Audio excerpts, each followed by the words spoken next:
یاسین والقرآن الحکیم انک لمن المرسلین علی صراط مستقیم تنزیل العزیز الرحیم لتنذر قوما ما آباؤهم فهم غافلون لقد حق القول على اکثرهم فهم لا یؤمنون انا جعلنا. جی اندر آ جائیے. السلام علیکم حافظ جی. وعلیکم السلام. آئیے جناب بیٹھیے. حافظ جی آپ سے کچھ بات کرنا تھی. جی جناب بتائیں. حافظ جی آپ جو تراویح پڑھا رہے ہیں نا بہت سلو پڑھا رہے ہیں.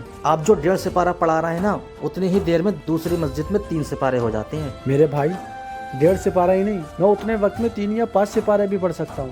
لیکن آپ لوگوں کے کچھ سمجھ میں آئے گا؟ حافظ جی کیا مطلب؟ مطلب یہ کہ بیٹا کہ قرآن کو ایسے پڑھنا کہ کسی کے کچھ سمجھ میں ہی نہ آئے، یہ سخت گناہ والی بات ہے.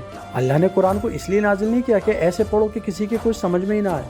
قرآن ایسے پڑھنا چاہیے کہ جو پیچھے کھڑے ہوئے ہیں ان کو آسانی سے سمجھ میں بھی آ جائے.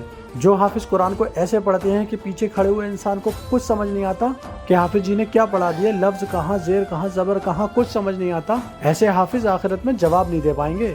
ہاں حافظ جی آپ بات تو صحیح کہہ رہے ہیں. وہ جو پڑھاتے ہیں ہماری سمجھ میں تو نہیں آتا ہے لیکن اس سے ہمارے پیر نہیں تھکتے ہیں. میرے بھائی آپ کو اپنے پیروں کے بارے میں نہیں بلکہ آخرت کے بارے میں سوچنا چاہیے. اور اگر کسی کو آخرت کا خیال نہیں ہے تو کیا میں بھی آخرت کا خیال نہیں کروں؟ میں قرآن کو اسی انداز میں پڑھوں گا کہ میرے پیچھے کھڑے ہوئے لوگوں کو آسانی سے سمجھ میں آ جائے.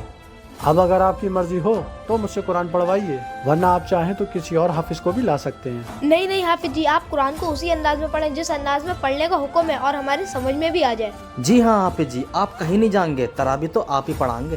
ٹھیک ہے میرے بھائی.